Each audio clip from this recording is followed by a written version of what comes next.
moi je pense que notre pays vit depuis la fin des années 90 et le début des années 2000 une vague migratoire sans précédent.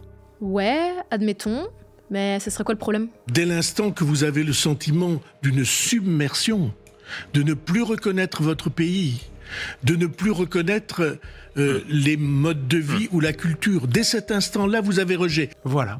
Les immigrés, c'est le rejet. Ce discours se répand dans plein de partis politiques comme s'il y avait une compétition nationale de l'anti-migration. Et toutes les raisons sont bonnes, quitte à les exagérer. Le CEPI, qui est rattaché à Matignon, nous dit quoi ? Nous dit que l'immigration nous coûte 40 milliards d'euros aux finances publiques. Donc, il y a de l'argent à aller chercher. Évidemment, s'il parle migration, il parle argent. Bon, vous nous connaissez, nous, derrière nos tableurs Excel se cachent en réalité des cœurs. Et on sait bien que la question de la migration, c'est pas que des gains et des coûts. Mais bon, pour la droite et l'extrême droite, c'est pas si évident, donc on va déjà expliquer pourquoi leurs chiffres sont tout pétés, mais pas que. À nos entreprises, en permettant à nos entreprises. Notamment. Ah bon ? Eh bah oui, ah bon, il est important. Cette petite remarque narquoise là, elle en dit long. Elle révèle les mensonges des partis les plus anti-immigration. Est-ce qu'ils ont vraiment oublié que les immigrés travaillent et que pour la plupart ils viennent dans ce but ? Et du coup, le RN, est-ce qu'il cherche réellement à stopper l'immigration ? Ou est-ce qu'il ne s'agirait pas plutôt d'une manœuvre politique encore plus cynique ? Une manœuvre pour exploiter les travailleurs et surtout ceux qui sont nés ailleurs. Et ce serait pas la première fois qu'on voit ça. Notre pays aime la finance magique. La finance magique, on peut toujours la déclarer. Il n'y a pas d'argent magique. Le gouvernement s'est auto-congratulé. 100 milliards d'euros. J'ai sauvé l'économie française. Il n'y a pas d'argent magique. Bon, d'abord, il faut poser des bases. Quels sont les chiffres ? D'après l'INSEE, il y a 7,3 millions d'immigrés en France et 5,6 millions d'étrangers. Tous les étrangers ne sont pas immigrés et tous les immigrés ne sont pas étrangers non plus. Oui, parce que la définition d'un immigré, en version simplifiée, c'est quelqu'un qui réside en France mais qui n'y est pas né. Alors qu'un étranger, c'est quelqu'un qui réside en France mais qui n'a pas la nationalité française.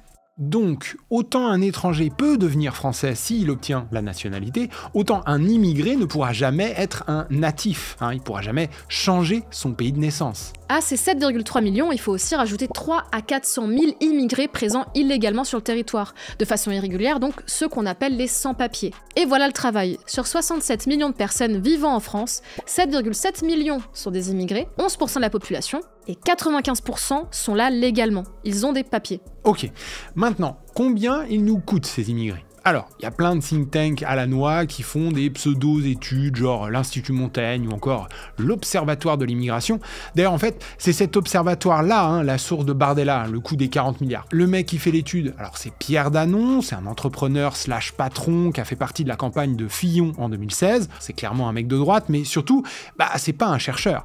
Son étude, elle est pas relue par les pairs. Et l'Observatoire de l'immigration, c'est un think tank d'extrême droite qui a le soutien du milliardaire Pierre-Édouard Stérin, c'est-à-dire, je cite l'Obs, le saint patron des réacs. Oui, vous savez, Stérin, c'est le mec qui a mis sur pied le projet Périclès, dont l'objectif est de faire gagner l'extrême droite en France. Autant vous dire qu'à l'Observatoire de l'immigration, la recherche scientifique, c'est pas l'idée. Voilà, donc nous, on préfère des papiers académiques publiés dans des revues scientifiques. Donc, on est allé voir 2 études, celle du CEPI, que mentionne Bardella, et celle de l'OCDE, que Bardella ne mentionne pas, mais qui, après réinterprétation malpropre et faisandée de son observatoire de l'immigration, est aussi une des sources de son chiffre de 40 milliards. Bon, on va surtout s'attarder sur l'étude du CEPI, parce que c'est elle qui va dans le détail de la situation française. Et donc, qu'est-ce que ça dit sur le coût de l'immigration en France ? Alors, je suis désolé, mais en fait, il faut commencer par dire 2 mots sur la méthode. Parce que combien nous coûtent les immigrés ? C'est pas une question évidente. Évidemment, pour ceux qui ont des papiers, ils ont le droit aux aides sociales et vont bénéficier des services publics. Mais, est-ce qu'on a une approche individuelle, genre on regarde ce que les personnes immigrées coûtent sur l'ensemble du temps qu'ils passent en France, ou est-ce qu'on a une approche populationnelle ? On regarde ce que coûte la population d'immigrés d'une année sur l'autre. On peut expliquer les 2 approches comme ça. Vous cherchez à savoir combien d'enfants vous pouvez vous permettre d'avoir financièrement. Une première approche, ce serait de se demander combien ça va vous coûter l'année prochaine. Genre un bébé, ça coûte X euros la première année, ça c'est l'approche populationnelle. Mais une deuxième approche, ce serait de voir un enfant comme un projet de long terme.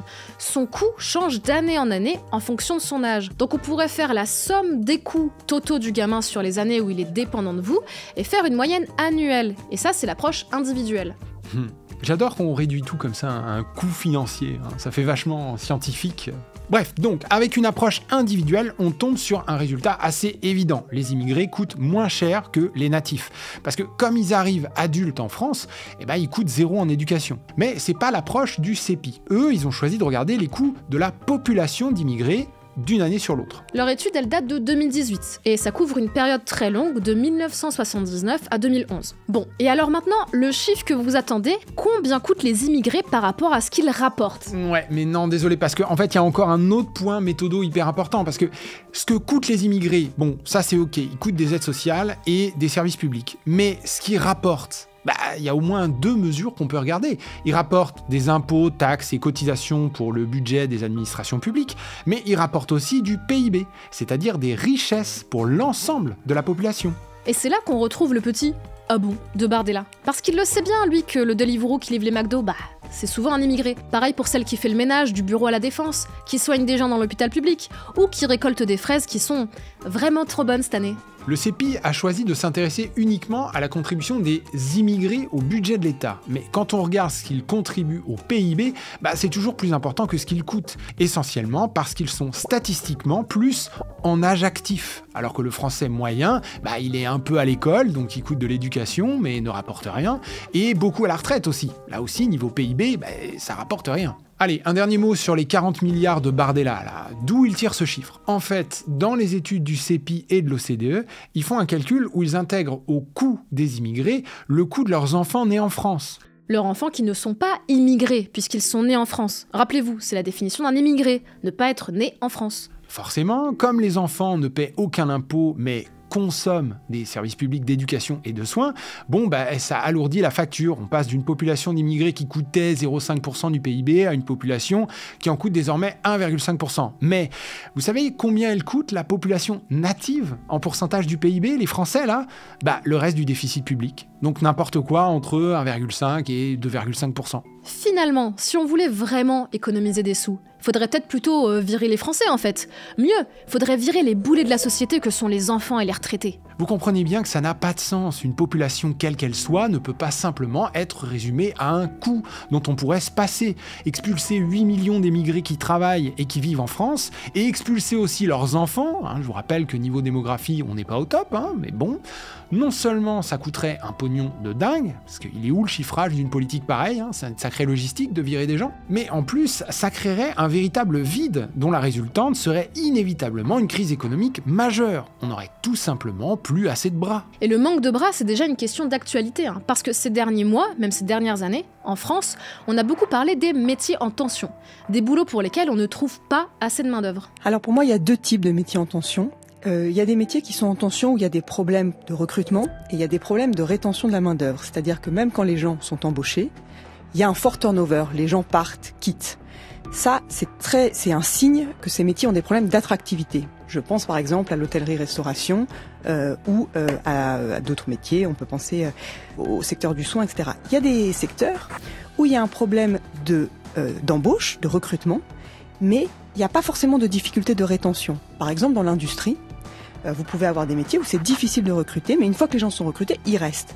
Ça signifie que c'est essentiellement un problème pour trouver les compétences requises. Ces difficultés de recrutement, si rien n'est fait, ça risque de créer des déséquilibres assez importants. Le travail de France Stratégie permet d'avoir déjà une première estimation. D'ici 2030, selon leurs projections, on risque d'avoir un déficit de 300 000 agents d'entretien, 200 000 aides à domicile, 200 000 conducteurs de véhicules et de près de 100 000 aides-soignants. Donc un déséquilibre qui tourne autour du million avec un grand M. Ouais, mais alors là, vous vous dites sûrement que c'est pas comme si tout le monde avait un boulot en France, On est près de 2 millions de personnes au chômage en 2024. Donc bon, en termes mathématiques, ça paraît pas du tout être un souci. Il suffit de faire bosser les chômeurs dans ces métiers en tension, là. En fait, il y a quand même un souci. Déjà parce que, comme l'a dit l'économiste Alexandra Roulet juste avant, certains des métiers en tension le sont parce qu'on manque de personnes qualifiées pour les faire. Et on peut pas former instantanément les chômeurs pour occuper des postes. Ça prend du temps, la formation.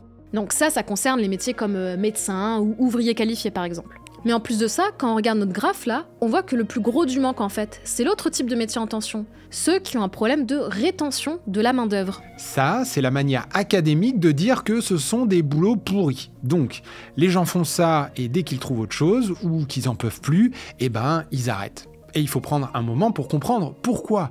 Parce que trop souvent, les métiers de technicien de surface, d'aide à domicile ou d'aide-soignante sont vus comme des métiers non qualifiés, qu'on peut commencer du jour au lendemain sans trop de difficultés. Mais dans les faits, ça fonctionne pas comme ça. Les personnes au chômage, c'est surtout des moins de 24 ans et des plus de 50 ans. Et ça, c'est une information importante. Parce qu'une personne au chômage qui a plus de 50 ans, elle peut être en relativement bonne santé.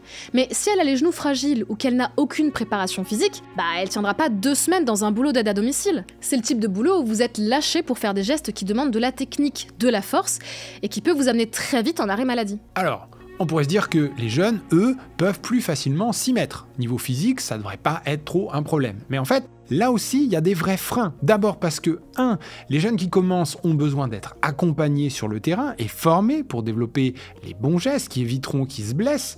Or, le rythme effréné et le manque de moyens dans le secteur empêchent de bien mettre en place cet accompagnement. 2, ce sont des boulots qui, sans en avoir l'air, ont des préconditions très fortes. Il faut avoir le permis, une voiture fiable, vivre proche de là où il y a une demande d'aide à domicile. Et c'est pas forcément là où vivent les jeunes de base. Et puis 3, pour les personnes qui ont tout ça, il faut savoir que c'est des horaires atypiques, avec des amplitudes énormes, genre faut commencer à 9h, finir à 21h, tout ça pour le SMIC, à temps partiel, donc il faut pas avoir d'autres responsabilités. Tiens Gilles, toi qui es jeune parent, ça te dirait un boulot payé au SMIC avec des horaires décalés ? Écoute, la crèche c'est 10 heures par jour max, j'ai 30 minutes de trajet à chaque fois, ça coûte une blinde, donc je vais prendre le temps de réfléchir. Oui bon voilà, ces métiers en tension, on peut pas juste prendre n'importe quel chômeur et le mettre à bosser dedans comme si c'était les Sims. Je suis pas chômeur, hein. Non mais youtubeur, c'est pareil.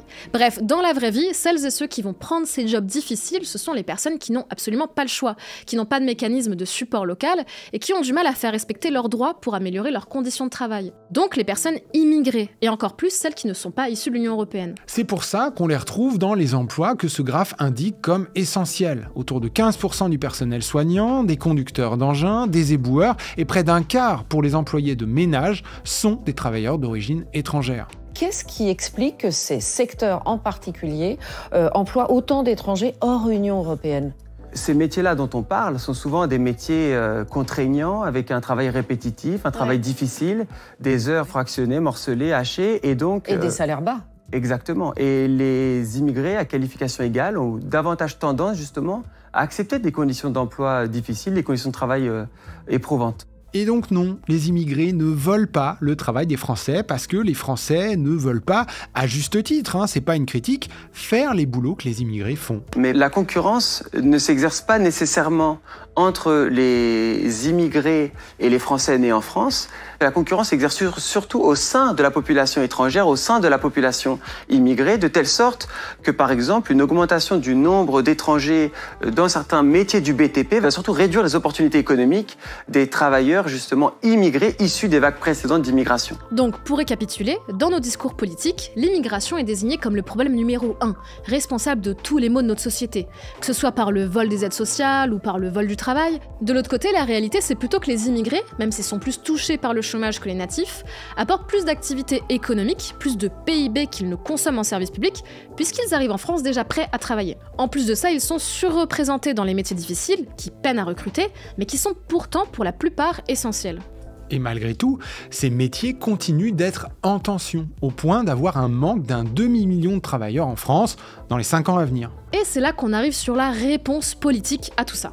Vous vous souvenez de la loi immigration de Darmanin en 2024 ? Bon, clairement, c'était une loi qui avait pour but d'être plus sévère avec les étrangers et qui a profité de l'actualité pour toujours plus créer des amalgames entre personnes migrantes et délinquance. Concrètement, cette loi a fait en sorte de faciliter davantage l'expulsion des étrangers en situation irrégulière, rendre plus difficile le renouvellement des titres de séjour ou faciliter leur retrait avec des nouveaux critères à respecter, permettre une systématisation des obligations de quitter le territoire français, là les fameuses OQTF, pour les étrangers à qui on a refusé l'asile. D'ailleurs, sur les OQTF, Mathieu Burgalassi a fait un article à ce sujet sur StupMedia pour expliquer leur instrumentalisation politique et autoritaire. On vous met le lien en description. Bon, vous avez compris, une loi bien sévère, bien appréciée de la droite et de l'extrême droite, et à laquelle beaucoup d'associations et d'organisations continuent de s'opposer au vu des conséquences sociales qui se font déjà sentir. Mais ce qui est relativement nouveau dans cette loi, c'est la mention des métiers en tension. Le but, c'est de faciliter l'obtention d'un titre de séjour pour les travailleurs et travailleuses en situation irrégulière qui travaillent dans ces métiers en tension. Ah oui, le mythe du sans-papier qui profite des aides, c'est 100% une légende ça. Essayez donc de choper des aides sociales en France sans aucun papier ni justificatif de rien du tout. Et bon courage.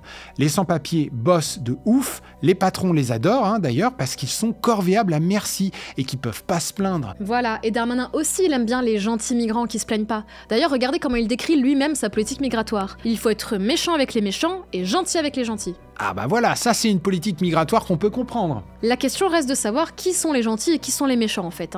Et il semblerait que ce soit pas toujours clair, même pour eux. Fin janvier, Retailleau, ministre de l'Intérieur, a publié une nouvelle circulaire. En gros, c'est un document adressé au préfet qui précise un peu la loi immigration et qui donne des indications sur les critères à appliquer pour régulariser des étrangers en situation irrégulière. Cette nouvelle circulaire, elle confirme ouvertement la volonté d'être plus sévère avec les sans-papiers. Et moi, ce que je ne veux pas, c'est que obtenir des papiers en fraudant la loi française, en passant illégalement nos frontières, soit plus simple et plus rapide que obtenir des papiers légalement pour des étrangers qui vont s'inscrire dans un parcours pour obtenir un titre de séjour, travail, légalement.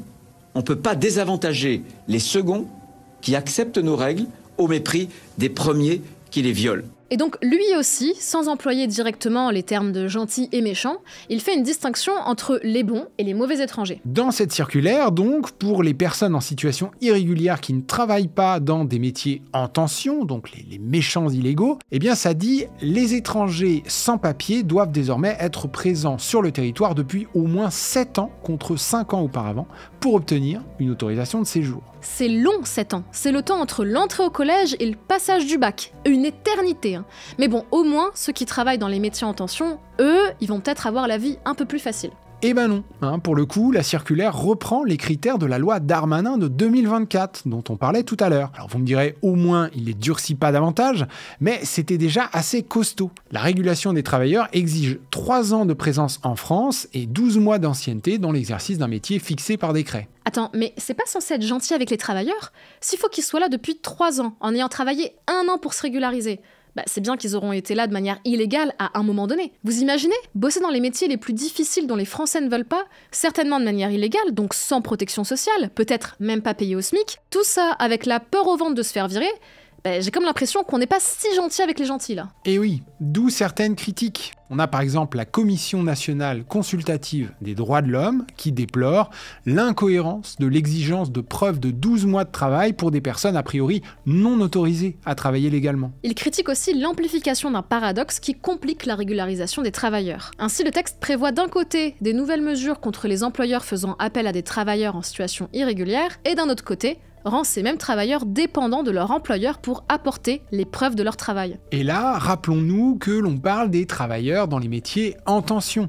Si vous travaillez dans un secteur qui ne nous intéresse pas, vous restez dans la version pour méchant. Faut être là depuis 7 ans. Et puis aussi, si la liste des métiers en tension est révisée, comme elle va l'être a priori tous les ans, et que votre métier disparaît de la liste, votre visa risque de disparaître aussi. Donc on crée clairement une hiérarchie entre les immigrés selon leur utilité à notre économie.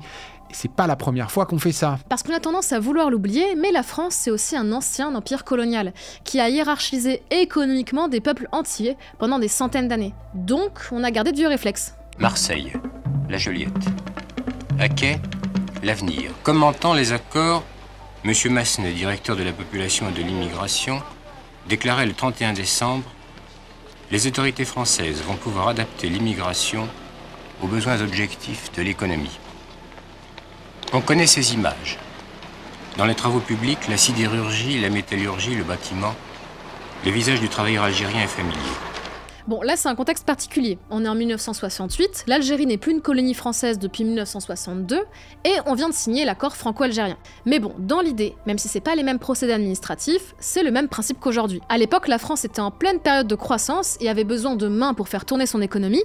Aujourd'hui, on est en pénurie de bras pour occuper certains boulots essentiels qui sont en tension. Et c'est marrant quand même, hein, c'est toujours ceux qui veulent réduire le droit des immigrés qui semblent être les plus nostalgiques du temps béni des colonies. Parce que la colonisation, c'est bien entendu des heures qui ont été noires, mais c'est aussi des heures qui ont été belles, avec des mains tendues. En tout cas, vous comprenez bien que cette loi immigration qui prétend apporter une solution à notre problème de métiers en tension en nous faisant croire qu'une bonne immigration doit servir d'ajustement économique, en réalité, c'est du vent. Et de toute façon, la loi immigration de Darmanin, son but premier, c'était pas de trouver une solution à ce problème, c'était bel et bien de durcir les règles pour tous les immigrés hors Union européenne. Si vraiment il voulait trouver une solution aux métiers en tension, il pourrait, je sais pas moi, améliorer la rémunération et les conditions de travail. Ah bah, tu crois pas si bien dire là-dessus. Lorsque il y a eu ce débat sur la loi immigration, je me souviens d'un communiqué commun du MEDEF, de la CPME et de l'UDP qui disait « Avant le recours à l'immigration, il faut tout faire en France pour pousser les conditions en France de l'emploi sur le territoire national avec de la main-d'œuvre nationale. » Donc il y a un sujet de rémunération, il y a un sujet de formation. Attends, on est sur le point d'être d'accord avec Bardella ? Non, t'inquiète. En fait, lui, il dit ça pour justifier sa politique raciste, qui désignerait les immigrés comme le coupable de tous nos maux. Dans sa logique, on améliore les conditions de travail dans les métiers en tension, comme ça, on peut fermer les frontières et renvoyer les travailleurs étrangers chez eux. Mais même ça, c'est un mensonge en fait, parce que jamais le RN n'a eu pour but de défendre les travailleurs, qu'ils soient français ou d'ailleurs. C'est un parti fondamentalement antisyndicaliste, et dont les seules mesures supposément en faveur des petits salaires, c'est de réduire les cotisations.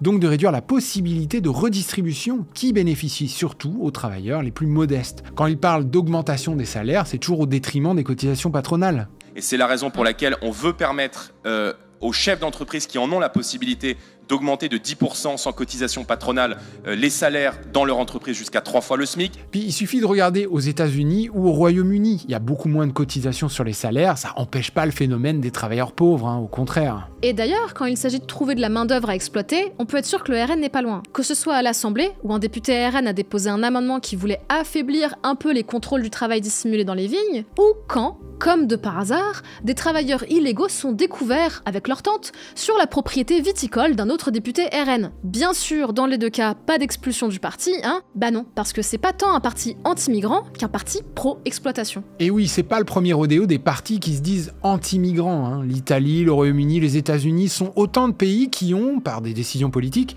fait chuter le nombre de nouveaux immigrés sur leur territoire. Tous ont connu des problèmes de recrutement dans les secteurs clés de leur économie, et ont rapidement dû créer de nouvelles filières de migration pour y remédier. C'est comme si les économies occidentales dépendaient d'une main-d'œuvre immigrée, comme si on avait besoin d'eux pour travailler dans les boulots qui sont rendus difficiles par des conditions de travail dégradées. Mais si les discours anti-migrants dominent autant, c'est bien que ça profite à certains. Donc, à qui au juste ? D'abord, clairement, ça profite aux partis politiques qui font des migrants leur bouc émissaire. Ça, vous le savez, ça fait vendre le racisme et le nationalisme. Mais ça doit bien profiter aux patrons aussi. Parce que, bon, Boris Johnson, Giorgia Meloni ou Donald Trump, là, ce sont pas des gens qui sont arrivés au pouvoir sans avoir un soutien assez large du monde économique. En France aussi, hein, notre extrême droite, elle a le soutien de grands patrons comme Bolloré ou Sterrin, qu'on a déjà mentionné à propos des chiffres bidonnés de Bardella, là. Mais Bolloré, c'est notamment du transport et du vin. Sterrin, c'est la restauration et le tourisme. C'est des secteurs qui peuvent employer beaucoup d'immigrés, ça, non ? La restauration, ça fait quand même partie de la liste des secteurs en tension qui a été transmise par le gouvernement. Donc, ils sont bêtes de soutenir des partis qui veulent limiter l'entrée de main-d'œuvre. Mais en vrai, ils savent ce qu'ils font. Ils savent que c'est pas dans leur intérêt de ne plus avoir d'immigrés en France pour occuper leurs emplois sous-payés et contraignants. Et ils savent que si par malheur, une des politiques promises par l'extrême droite provoque effectivement une baisse sensible de l'immigration, ils pourront demander un retour en arrière. Ils pourront compter sur le ouin-ouin des petits patrons qui auront voté pour le RN en pensant que ça allait virer les méchants immigrés et qui vont découvrir que en fait leurs employés, ils étaient aussi immigrés, dis donc. Mais comment ? Personne n'est disponible pour ramasser mes fraises ? Faire la plonge dans mon restaurant sans clim ? Traverser l'Europe en camion sans voir sa famille pendant 3 semaines ? Nettoyer la gare à 5h du matin ? Venir s'occuper de ma mère matin et soir ? Tout ça avec un contrat à temps partiel de 1 mois, un management brutal et un planning qui change aléatoirement ? Qu'entends-je ? À la boulette. En fait, en soutenant des politiques racistes qui jouent sur la peur, qui sont soi-disant anti-migrants, mais qui à tout moment peuvent rouvrir les vannes pour laisser passer quelques travailleurs utiles, ils s'assurent d'avoir une main-d'œuvre précaire, qui a moins de protection juridique, prête à être employée à bas salaire et qui n'aura pas d'autre choix que d'accepter des conditions de travail impossibles. En Italie, au Royaume-Uni ou en France, au vu de notre système économique, l'immigration n'est pas une chance, c'est une évidence. Dans nos économies vieillissantes, nous avons besoin de bras pour s'occuper de nos aînés. Et si on veut une adaptation au changement climatique, ça passera notamment par des aménagements qui nécessiteront des travailleurs de dizaines de secteurs qui sont déjà en tension aujourd'hui, comme le BTP ou l'agriculture. Et pour tout ça, nous aurons besoin de travailleurs, français ou immigrés. Et ça, nos politiques en ont bien conscience. La réelle question que posent nos politiques, c'est pas vraiment de se passer d'immigration ou pas, c'est comment continuer à les exploiter. Finalement, ce qu'on voit, c'est bien une délocalisation sur place, comme en parle le sociologue Daniel Véron dans son livre. Les secteurs du bâtiment et des travaux publics, du nettoyage, de la restauration ou encore des services à la personne sont par définition ceux dans lesquels la production ne peut pas être déplacée. Le travail doit nécessairement se faire sur place. Dès lors, une stratégie centrale visant à intensifier l'accumulation du capital repose sur un abaissement du prix du travail par le recours à une force de travail importée, c'est-à-dire à du travail migrant. Permettre l'exploitation des travailleurs immigrés en réduisant leurs droits, c'est créer une main-d'œuvre moins chère. Et puis progressivement, ces pratiques se développent parce que ne pensez pas que ça va s'arrêter aux métiers précaires. S'il y a de quoi exploiter, ça va exploiter. Regardez aux États-Unis, malgré une campagne America First, Trump et Musk se sont dit favorables à généraliser l'usage du visa H-1B, qui permet de recruter du personnel étranger qualifié. La crainte, et c'est déjà arrivé par le passé dans certaines boîtes américaines, c'est que les travailleurs qualifiés américains soient remplacés par des travailleurs qualifiés immigrés, qui se retrouvent dans une situation forcément précaire, puisque leur visa H-1B est dans les mains de leur employeur. Donc être viré, c'est aussi être menacé d'expulsion. Et c'est pas pour rien que c'est d'abord Musk et son ami Ramaswamy, tous deux businessmen, qui ont lancé l'idée d'étendre ce visa. C'est la même tendance en Italie. Même si les discours anti-migrants de Giorgia Meloni restent d'actualité, elle a en même temps fait drastiquement augmenter l'immigration de travail pour ajouter un demi-million de migrants à la main-d'œuvre italienne. Tout ça sans mettre de mesures fortes en place pour protéger ces travailleurs, qui sont régulièrement la proie de systèmes d'exploitation particulièrement développés dans l'industrie agricole italienne. Finalement, derrière ces discours anti-migrants, on retrouve en fait toujours la même logique d'exploitation qui veut s'en prendre aux droits sociaux des travailleurs, immigrés ou non. Rallongement de la durée du travail à coup de réforme des retraites, incitation au retour à l'emploi en durcissant les règles pour avoir son chômage, 15 heures d'activité obligatoire pour les personnes au RSA. Et bien sûr, en parallèle, aucun signe d'amélioration des conditions de travail, aucune mesure pour éviter le recours de plus en plus important aux contrats précaires, et pas de discussion pour pousser une augmentation des rémunérations sans rogner sur les cotisations. Bref, l'intérêt du travailleur français n'est pas celui de son patron. L'assaut idéologique contre l'immigration sert clairement les intérêts de celles et ceux qui veulent exploiter les travailleurs et travailleuses. Les politiques qui prétendent vouloir réduire toujours plus le nombre d'immigrés sont beaucoup trop loin des réalités économiques pour être crédibles. Ah bon ? Comme dirait un Bardella qui fait semblant de pas comprendre. Et c'est ça le plus cynique dans tout ça. C'est que les discours anti-immigration, ils préparent le terrain. Ils cherchent à creuser un fossé toujours plus profond entre les travailleurs qui sont nés ici ou là-bas. Et il ne faut pas croire que les extrêmes droites sont juste des partis anti-immigration. Les politiques italiennes ou américaines nous montrent surtout que ce sont des partis pro-exploitation, et donc pro-patron, qui mettent en place des pratiques inhumaines pour les travailleurs qui la subissent, et qui abîment irrémédiablement également le droit du travail. C'est pour ça que les droits des immigrés ne concernent pas que les immigrés. Il faut s'assurer qu'il n'y ait pas de hiérarchie parmi les travailleurs, que tous et toutes aient les mêmes droits, qu'ils soient immigrés ou non. Bon, dans cette vidéo, on s'est principalement concentré sur les aspects économiques du sujet de l'immigration. C'est notre domaine, on est bien obligé de choisir un angle. Mais évidemment que c'est pas que une question économique. C'est bien sûr aussi un sujet social et politique. Les débats sur l'immigration sont alimentés par des paniques morales. Ce sont rarement des discours apaisés auxquels on peut répondre de manière calme et factuelle. Ce sont des débats qui se reposent sur l'émotionnel. En particulier la peur. On nous peint le portrait de l'immigré déshumanisé, pas intégré, criminel, qui est dangereux parce que étranger, alors que ce n'est pas la réalité. La réalité, c'est par exemple qu'un des premiers facteurs qui mènent à la délinquance, c'est pas la nationalité, c'est la précarité économique. Or, les populations immigrées sont plus touchées par la précarité que les Français natifs. Cette note du CEPI fait une petite synthèse sur la question, on vous la met en description si jamais vous voulez y jeter un œil. Il mentionne également le rôle de la presse dans la surreprésentation des délits commis par les immigrés. C'est le serpent qui se mord la queue.